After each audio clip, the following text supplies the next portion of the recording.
continuación, hablaremos sobre los tipos de poder según French y Raven. El poder puede definirse como la capacidad de ejercer control sobre una persona o grupo, es decir, es la capacidad de una persona de ejercer influencia sobre otra. A partir de esta definición, podemos imaginar muchas formas en las que una persona puede influir en otra. Los psicólogos sociales, John French y Bertrand Raven, clasificaron en 1959 estas diversas formas en 5 grandes tipos de poder, aunque más adelante, en 1965, Raven añadió el poder informativo como sexto tipo de poder. Poder de recompensa. Este primer tipo de poder se basa en la capacidad que tiene una persona que lo ejerce en satisfacer o recompensar a otra con incentivos positivos, con el fin de conseguir aquello que quiere. Puede observarse este tipo de poder de recompensa en diversas situaciones, como por ejemplo, cuando un jefe ofrece a un empleado un ascenso con el fin de aumentar su productividad. Este jefe está intentando influir en esta persona para que cambie su comportamiento a cambio de una recompensa positiva.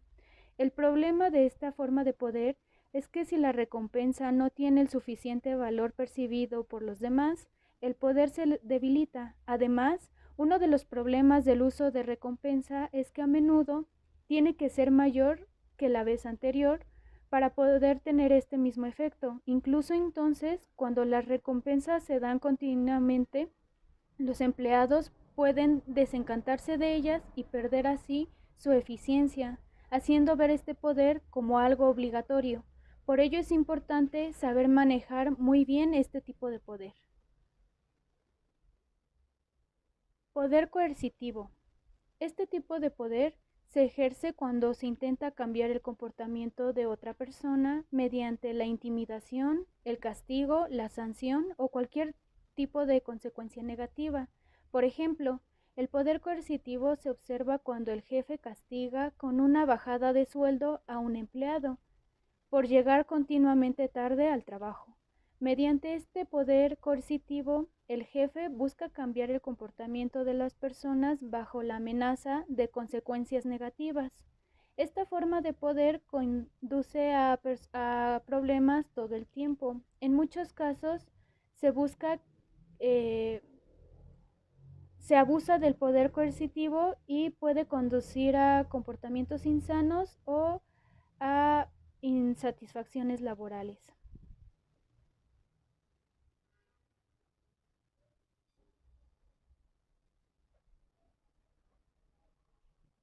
Poder legítimo.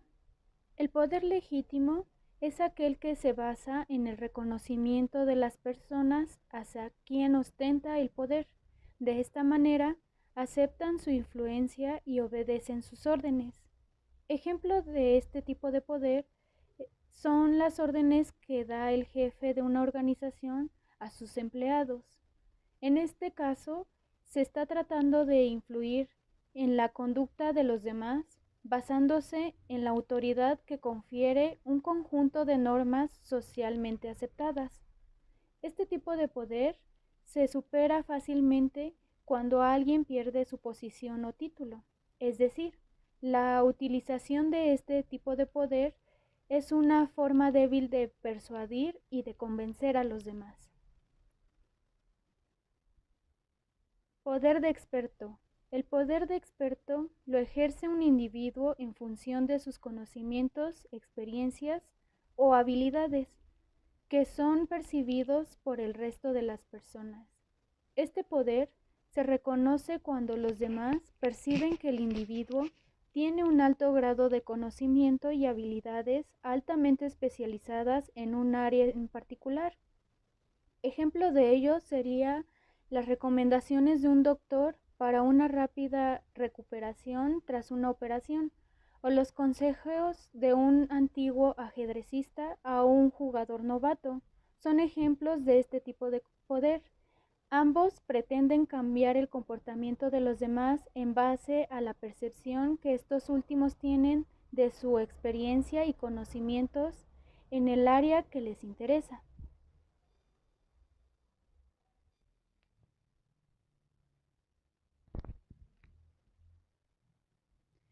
Poder de referencia. El poder de referencia lo ejerce una persona en función de las características personales que los demás consideran atractivas o valiosas. No debe confundirse con el poder de los expertos. En este caso, son las cualidades personales lo que se consideran valiosas, y en el anterior son los conocimientos o las experiencias. Por lo tanto, este poder proviene de una persona muy estimada que a menudo se considera un referente a seguir. Ejemplo de este tipo de poder son los anuncios publicitarios protagonizados por actores famosos o admirados. En dichos anuncios se está intentando influir en los espectadores en función de las características personales de los actores. Y por último, el poder informativo. El poder informativo se basa en la capacidad de la persona que lo ejerce para adquirir y gestionar información potencialmente útil.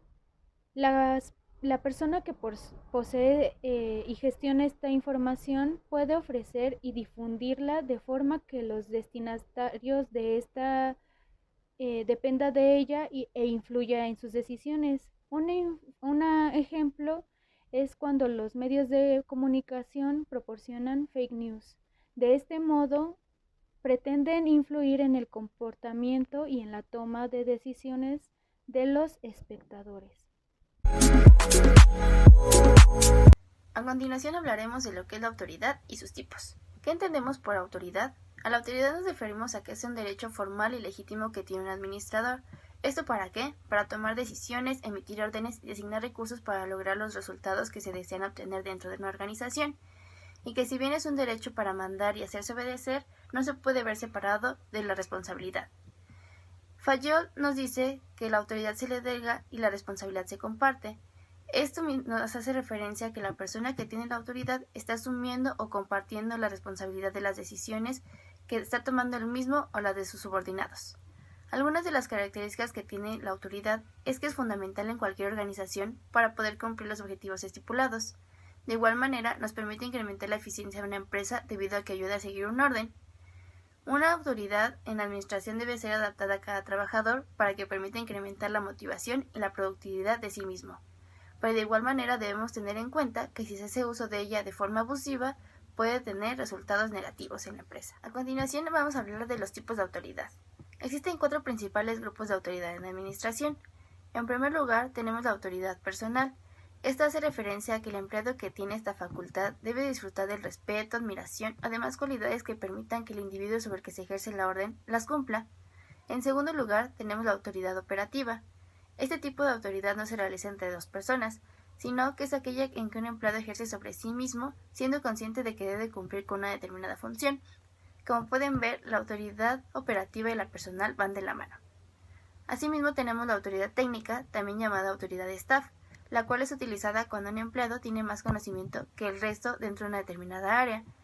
Esto puede venir dado por su experiencia, formación o la capacidad de comunicar su conocimiento. Y también tenemos la autoridad formal. En esta autoridad viene impuesta por una determinada organización. Si se le otorga diferentes cargos para exigir el cumplimiento de las tareas exigidas, podemos diferenciar entre ellas 2 tipos dentro de esta autoridad, que son la autoridad lineal y la autoridad funcional. La autoridad lineal consiste en otorgar cierta autoridad a cada uno de los puestos de mando de la empresa. Aquí es donde vemos que el orden que se sigue parte desde el rango más alto hasta el último puesto que dispone de autoridad. Ahora, la autoridad funcional es aquella que se otorga en función de la especialidad de cada trabajador, dentro de un determinado departamento o empresa. Y así es como concluimos la parte de la autoridad y sus tipos. Responsabilidad. Las responsabilidades de la administración comprenden el control, el liderazgo y la dirección de una entidad, incluyendo la toma de decisiones relativas a la adquisición, distribución y control de los recursos humanos, financieros, tecnológicos, físicos e intangibles.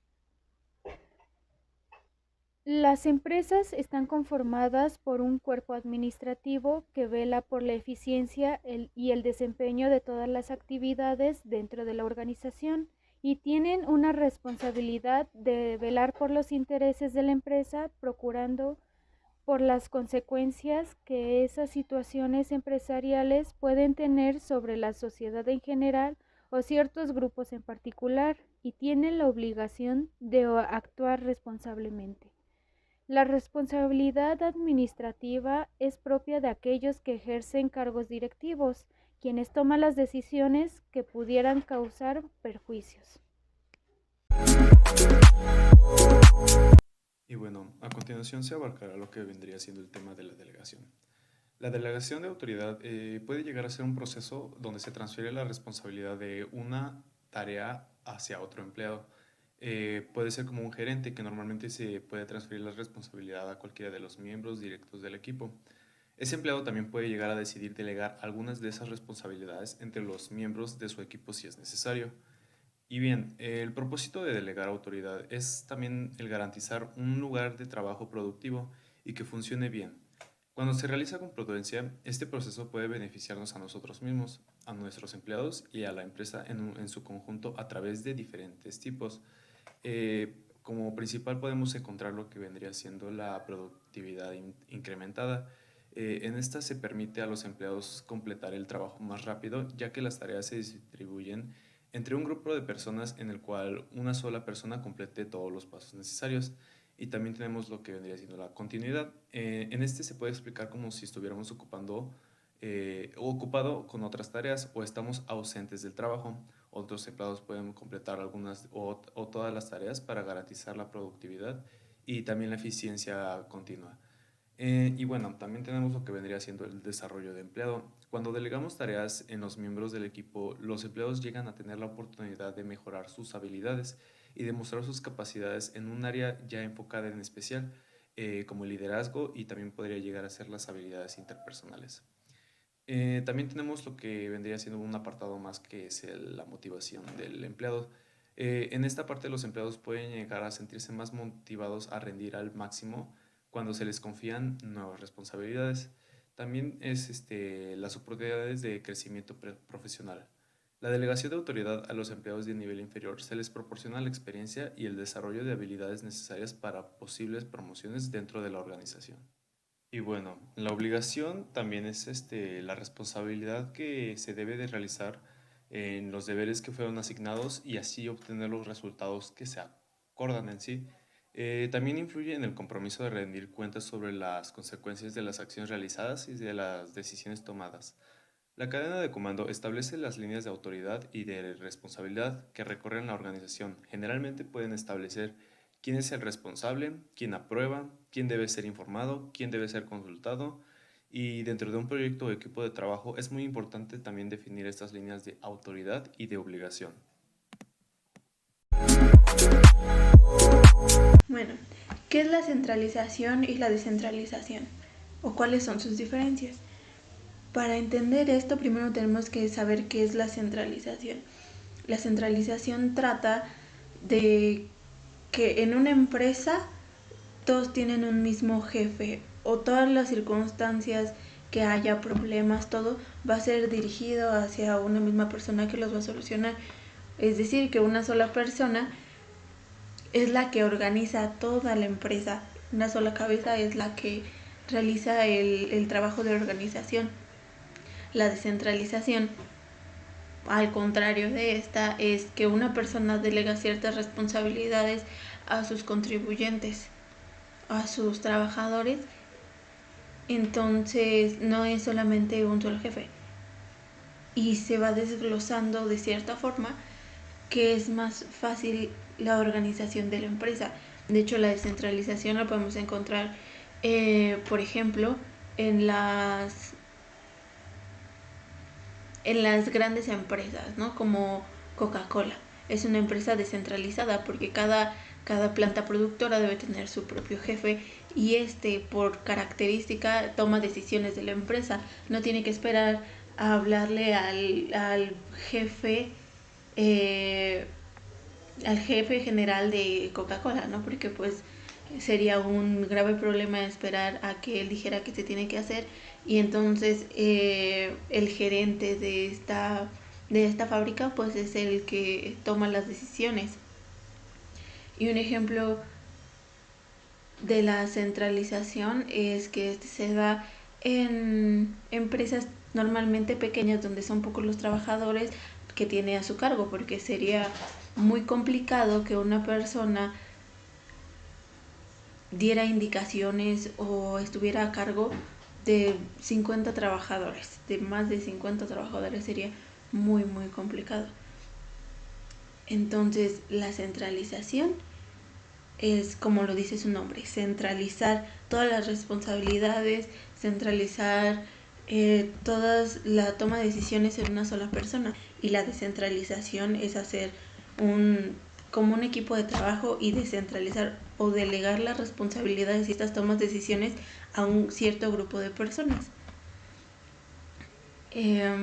También tenemos las técnicas de organización.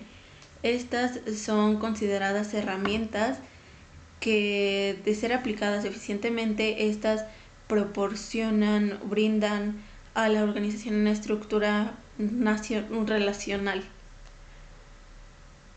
Un ejemplo de estas técnicas de organización son los organigramas, que esta es una representación gráfica de la estructura real de una empresa, en donde podemos ver al gerente general, a quién es la persona que coordina cada puesto y con quién se deben de relacionar las personas que van a trabajar en una cierta área, ¿no? También tenemos los manuales. Estos manuales son documentos que se encuentran conformados de una manera ordenada y sistematizan la información de la empresa. Esto sirve como guía o apoyo de una correcta coordinación de la empresa. También tenemos los diagramas de proceso o flujo. Estos, al igual que los organigramas, es una representación gráfica, pero este es de los procesos que se llevan a cabo en una compañía, tanto el orden de interacciones que tienen. Estos muestran la secuencia de interacción de la mejor visualización del funcionamiento de los procesos y ayudan a su entendimiento y haciendo la descripción más visual e intuitiva. Yo les voy a hablar sobre el tema 3.6.1, que habla de los organigramas. ¿Qué es un organigrama? Un organigrama muestra la estructura interna de una organización o empresa. Los empleados y sus cargos se representan con rectángulos y otras figuras. A veces incluyen fotos, información de contacto, correo electrónico y enlaces a páginas web, iconos e ilustraciones. Esto crea una representación visual clara de la jerarquía y los rangos de todos los empleados, trabajos y departamentos que conforman la organización. Existen 3 tipos de organigramas. Está el jerárquico, matricial y plano. El organigrama jerárquico es el más común y da origen al sinónimo diagrama jerárquico. Es una jerarquía, un grupo de personas se encuentra en la parte superior, mientras que los individuos con menos poder se ubican por debajo en forma piramidal. Piensa en términos de una monarquía. El rey o la reina está en la parte superior, o en una organización, el director ejecutivo se ubicaría también en la parte superior. En una jerarquía, por lo general, los miembros se comunican con sus superiores y con las personas que dependen de ellos. En el organigrama matricial es común en las empresas que tienen más de un director. Por ejemplo, una organización puede tener un equipo de diseñadores gráficos que debe rendirle cuenta al diseñador gráfico principal. Los diseñadores gráficos también trabajan en otros proyectos que probablemente estén liderados por otro gestor de proyectos. En este caso, el diseñador gráfico debe rendirle cuentas a 2 personas. Después tenemos el organigrama plano. Este tipo a veces se denomina organigrama horizontal. Prácticamente no tiene niveles medios de gestión y por lo general supone 2 niveles, los directivos superiores y los empleados. En empresas como esta, los trabajadores tienen más responsabilidades y están más involucrados en forma directa en la toma de decisiones. ¿Y cuál es el uso de los organigramas? Sin importar qué disposición decidas usar, los organigramas son útiles para trazar las relaciones en tu organización y garantizar que todos sepan cómo comunicar la información clave. Puedes usar organigramas para la comunicación organizativa y de supervisión, la reestructuración, la planificación de la fuerza de trabajo, la planificación de recursos y la genealogía. También les voy a hablar sobre el tema 3.6.2, que es el diagrama de flujo de procesos. ¿Qué es un diagrama de flujo de procesos? Un diagrama de flujo de procesos es un tipo de diagrama de flujo que ilustra las relaciones entre los principales componentes de una planta industrial. Se usa ampliamente en los ámbitos de la ingeniería química e ingeniería de procesos, aunque sus conceptos a veces también se aplican en otros procesos. Se usan para documentar o mejorar un proceso o modelar uno nuevo. En función de su uso y contenido, también se pueden denominar diagrama de flujo de procesos, diagrama de flujo de bloques, diagrama de flujo esquemático, diagrama de flujo macro, diagrama de flujo vertical, diagrama de tuberías e instrumentación, diagrama de flujos de sistema o diagrama de sistemas. Estos emplean un conjunto de símbolos y notaciones para describir un proceso. Los símbolos cambian en distintos lugares y los diagramas pueden variar desde simples garabatos trazados a mano o notas adhesivas hasta diagramas de aspecto profesional con información detallada expansible desarrollada mediante softwares. Su propósito y beneficios. Un diagrama de flujo de procesos tiene múltiples propósitos. Documentar un proceso con el fin de lograr una mejora en la comprensión, el control de calidad y la capacitación de los empleados. Estandarizar un proceso para obtener una eficiencia y repetibilidad óptimas. Estudiar un proceso para alcanzar su eficiencia y mejorar. Ayuda a mostrar los pasos innecesarios, cuellos de botella y otras ineficiencias. Crear un proceso nuevo o modelar uno mejor. Y por último, comunicar y colaborar con diagramas que se dirijan a diversos roles dentro y fuera de la organización. Para realizar un diagrama de flujo de procesos se emplean diferentes simbologías. A continuación veremos las que se ocupan. Como primer símbolo tenemos un óvalo, que su significado es una terminal, indica el inicio o la terminación del flujo de proceso. Después tenemos un rombo, que es una decisión, señala un punto en el flujo donde se produce una bifurcación del tipo sí o no. Después tenemos el multidocumento, que es este símbolo que son como varias páginas, que se refiere a un conjunto de documentos, por ejemplo, un expediente. Después tenemos este rectángulo que está sombreado, que es un conector de un proceso. Su concepto es conexión o enlace con otros procesos en el que continúa el diagrama de flujo, por ejemplo, un subproceso. Después tenemos este cilindro, que es base de datos, empleado para representar la grabación de datos. Después tenemos este rectángulo, no está sombreado como el anterior que mencionamos, que se refiere a una actividad, representa la actividad llevada a cabo en el proceso. Después tenemos un documento que es similar al símbolo de multidocumentos, pero en este caso es solo una página, se podría decir, que es un documento utilizado en el proceso. Después tenemos un círculo, que es una inspección o firma, que se aplica en aquellas acciones que requieren de supervisión. Después tenemos un triángulo apuntando hacia abajo, que se refiere a un archivo. Se utiliza para reflejar la acción de archivo de un documento o expediente. Y por último tenemos una flecha, que es una línea de flujo. Indica el sentido del flujo del proceso. Eso sería todo.